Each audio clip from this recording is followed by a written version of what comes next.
हल्की फुल्की भूख में सादा सा सैंडविच आपको बनाने का तरीका बता रही हूँ, जो कि झटपट से बन जाता है। चाय के साथ बनाएं, नाश्ते में बनाएं, वैसे खाएं, बहुत मज़े का बनता है।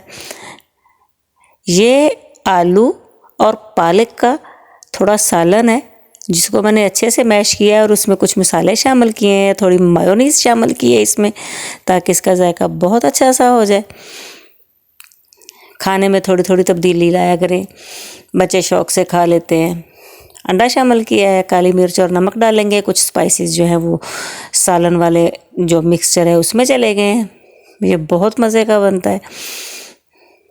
घर पर पड़ी हुई चीज़ों से थोड़ी तब्दील चीज़ें बनाया करें, थोड़ी खूबसूरत चीज़ें बनाया करें। सर्विंग में भी अच्छी लगती हैं, खाने में भी मज़ेदार लगती हैं।